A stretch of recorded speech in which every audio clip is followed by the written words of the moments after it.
मैं हूं अमीश देवगन और आप देख रहे हैं विशेष कार्यक्रम आज साबरमती रिवर फ्रंट से। और हम अहमदाबाद में हैं। गुजरात चुनाव का पहला चरण संपन्न हो चुका है, समाप्त हो चुका है। अब नंबर गेम शुरू हो गया है। यानी अब यह समझने की कोशिश हो रही है कि जनता के मन के अंदर क्या है, यानी जनता की मन की बात क्या है। प्रधानमंत्री नरेंद्र मोदी ने गुरुवार को एक बड़ा रोड शो किया। इस रोड शो में बीजेपी का एक अनुमान है कि लगभग 15 विधानसभा कवर करी प्रधानमंत्री नरेंद्र मोदी ने।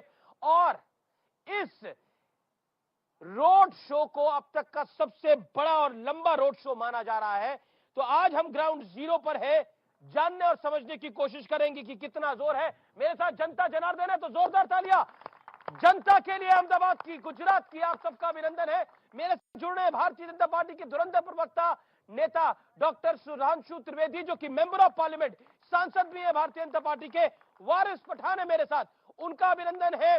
AIMIM के वरिष्ठ नेता है, प्रवक्ता है। रोहन गुप्ता है, कांग्रेस पार्टी के नेता है, प्रवक्ता है, उनका अभिनंदन है। जोरदार तालियां तीनों के लिए। और इस चर्चा की शुरुआत में करता हूं। आज डॉक्टर सुधांशु त्रिवेदी, जब हम बात कर रहे हैं साबरमती रिवर फ्रंट पर, तो सीधा सवाल तो यह बनता है कि पहला दौर संपन्न हो चुका है, समाप्त हो चुका है। कांग्रेस कह रही है कि 27 साल बाद हम बीजेपी को हराकर वापसी करने जा रहे हैं, इस बार कांग्रेस की सरकार।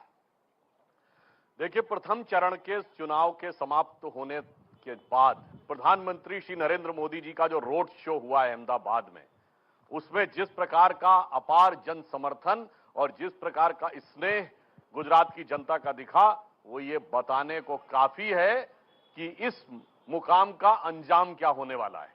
वो दर्शा रहा है कि भारतीय जनता पार्टी पूर्व के सभी कीर्तिमानों को ध्वस्त करते हुए इस चुनाव में रिकॉर्ड तोड़ ऐतिहासिक जीत प्राप्त करने वाली है। जहां तक कांग्रेस पार्टी की बात है, वो अनेक बार ऐसा प्रयास कर चुके हैं, मगर विगत 27 वर्षों में गुजरात की जनता ने उन्हें मौका नहीं दिया है। और अगर उन्हें अपनी तथाकथित जीत पर थोड़ा भी विश्वास होता तो उनके सबसे युवा और सबसे व्याकुल नेता गुजरात छोड़कर दूर दूर की यात्रा करते हुए नहीं चल रहे होते। लेकिन वहां से वो एनर्जी ले रहे हैं, वहां से। साहब, वो एनर्जी ले रहे हैं या गुजरात की कांग्रेस की एनर्जी ले रहे हैं? भाई, उनके लिए तो मुझे वो गीत याद आता है कि मानो गुजरात के कांग्रेस के नेता उनसे कह रहे हो, ओ दूर के मुसाफिर हमको भी साथ ले ले रे, हम रह गए अकेले रे। क्या कहना चाहते हैं आप, बताइए, बोलिए। बीजेपी का हाल है यहाँ पे जी, जो बौखलाहट इसीलिए दिख रही है कि ये रोड शो प्लान नहीं था अमीश भाई। ये उनकी मजबूरी थी कि ये रोड शो करना पड़ा, क्योंकि पांव तले की जमीन इनकी खिसक चुकी है। और जो राउंड 1 का कल वोटिंग का रिजल्ट आया है कि कितना परसेंटेज, 10% वोटिंग अर्बन, जो वेस्टर्न कहा जाता है बीजेपी का, वहां कमी हुई है। और हमारे शायर महोदय ने जो कहा कि वो दूर के, उनको मैं बता दूं, दूर से उनका पावर ये है, 100 सुनार की एक लोहार की। भारत जोड़ो यात्रा का एक एजेंडा है कि भाई हम देश को जोड़ के रखना है। ये पहला चुनाव होगा अमीश भाई जहां पे इनका कम्युनल एजेंडा, हिंदू मुसलमान पाकिस्तान सब फ्लॉप हो गया। गुजरात की जनता ने इस बार सिर्फ अपने लिए वोटिंग की है। तो पब्लिक भी ताली बजा रही है आपके ऊपर। मैं सीधा रुख करता हूं, मैं सुधांशु आपके पास आऊंगा, लेकिन वारिस पठान से पहले एक राय ले लेता हूं। सबको पता है कि गोधरा की आवाम ने परसों के दिन किसको दौड़ाया। किसको नाम ले, आप घबरा रहे हैं क्या? गाली बक रहे थे। घबरा रहे हैं आप? अरे घबराहट की इस बात की, डर तो इन लोग को है। मजलिस इत्तेहादुल मुस्लिमीन में डरने घबराने वाले की बात नहीं है, जवाब नहीं है।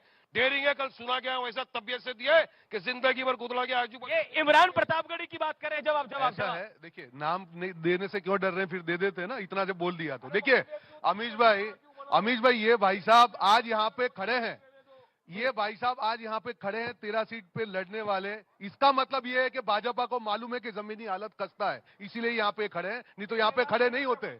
और दूसरा, जितना ABCD जितनी भी टीम लेके आए भाजपा, सबको लेके आए, इस बार कुछ नहीं होगा। ये बुरी तरह हारने वाले हैं। ये भाजपा को समर्थन करते रहे, इस बार इनका समर्थन, जाओ भाजपा को हराओ, अपना मुख्यमंत्री बनो, ताकत नहीं है। हमको गालियां बकते हैं। सुनिए रोहन भाई, सुनिए 10 सेकंड सुनिए, डरने का नहीं। हमको गाली देते हैं। अरे गाली क्यों देते हो भाई? आओ गोली मार दो ना, वारिस पठान खड़ा हुआ है, मार दो गोली, ऐसा तो ओवैसी को। अरे कब तक हक की आवाज को आप रुकाओगे? कब तक हक की आवाज को आप दबाओगे? रोहन भाई, ये आवाज उठ चुकी है, बैठने वाली नहीं है। हक और लड़ाई की आवाज लड़ते रहेंगे जब तक जिंदा है, तुम्हारा मुकाबला करते रहेंगे। बहुत तेज चल रही है, मैं व्यूअर्स को बता दूं, थोड़ी हवा चल रही है।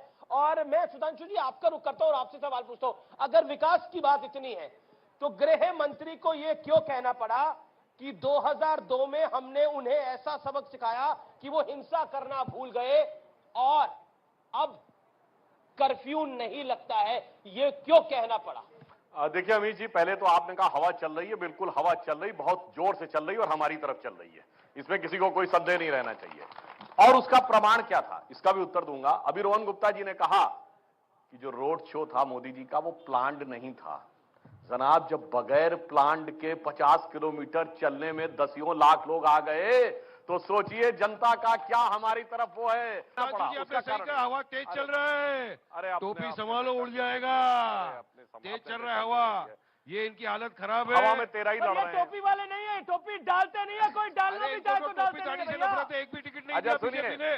बताओ कितने बीजेपी गृह मंत्री जी ने को, एक भी नहीं। सबका साथ, सबका विश्वास हवा में उड़ रहा है, हवा में उड़ रहा है। पब्लिक भी सवाल पूछे जाती है। सुनिए लेकिन वारिस भाई, एक चीज मैं बताता हूँ आपको, ये टोपी पहनने वाले नहीं है, इन्हें कोई टोपी पहनाने भी आया तो मना कर दी थी। ये टोपी याद होगा आपको, ये टोपी पीना पता होगा आपको। इसकी टोपी इसके सर, इसकी टोपी इसके सर। सुनिए, 13 सीटें लड़के सरकार बनाने का दावा, इस पे तो मुझे वो लाइन याद आती है कि पीतल की नथुनी पे इतना गुमान, होती जो सोने की तो चढ़ती आसमान। अरे गिनती भेड़ बकरियों की होती है। गृह मंत्री जी ने क्यों बोला? पार्लियामेंट में 2 ही शेर है, असद ओवैसी, इम्तियाज जलील। लेकिन जब खड़े होते हैं ना, ये सारे के मुंह में दही जब जाता है उठ के भाग जाते हैं। इसीलिए गिनती मत करो, अगर एक भी जीत गया 10 के बराबर रहेगा। 10 गूंगे बहरों से बेहतर है जीता के बजो एक दिलेर शेर को, मर्द मुजाहिद को क्या कर रहे हैं। जलील जो है वो शेर है, कांग्रेस पार्टी में कौन शेर है भैया बताइए रोहन गुप्ता? देखिए, हमारे लिए हमारी जनता ही शेर है। हम इतने अहंकार में शेर गीदड़ ये सब अब इसमें हमने नहीं पढ़ते हैं, ये जानवरों का काम, इन दोनों को मुबारक। मुद्दा यहाँ पे ये हमारे शायर साहब है, मैंने भी सीखा है कि बात करते हैं कि मैं एक ही चीज कहूंगा, एक कहावत है, 100 सुनार की एक लोहार की। वो ये मानने वाले राहुल गांधी जी 4 बार यहाँ पे आए, उन्होंने एक एजेंडा सेट किया कि यहाँ पे कम्युनल राजनीति नहीं चलेगी। उन्होंने 8 वचन दिए, जो 8 वचन को हम जनता के पास लेके गए। और मैं आपको यही बता रहा हूं कि सवाल का जवाब दो ना।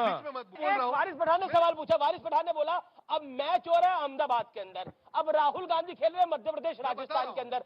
अब बताइए, अगर वो खिलाड़ी मैदान से बाहर क्यों है? अगर जंग लड़नी है मैदान में लड़ना होगा। वारिस पठान मैदान में है ना, ओवैसी मैदान में है ना, सुधांशु त्रिवेदी मैदान में है ना, नरेंद्र मोदी मैदान में है ना, अमित शाह, जगत प्रकाश नड्डा मैदान में है ना, रोहन गुप्ता मैदान में है ना, आपके नेता मैदान में क्यों नहीं है? ये सवाल पूछती है जनता। मैदान पूरा देश है, ये भारत माता की चुनाव कब है? और यहाँ पे चुनाव, यहाँ पे तो मुद्दे कौन से आ रहे हैं? मुद्दे गुजरात के आ रहे हैं, मुद्दा मोरबी का आ रहा है। उठाइए गुजरात का मुद्दा। हम तो उठा रहे हैं ना। क्यों बीजेपी की मजबूरी है कि नेशनल इशू लेके आ रहे हैं? क्योंकि उनको मालूम है यहाँ पे मुद्दा बिल्किस बानो का, क्यों उसके बलात्कारियों को बाहर रहना चाहिए, अंदर जाना चाहिए। आज मोरबी के सवाल का बेशर्मी की तरह, एक मिनट, बेशर्मी की तरह 40 दिन हो गए मोरबी के इशू पे, क्यों इनके मुंह में दही जमा हुआ है? मेरा सवाल है कि पूरा चुनाव निकल गया, राहुल जी का ना आना आपके लिए फायदेमंद रहा, हमने आपके लिए नुकसानदायक रहा? राहुल जी ने 4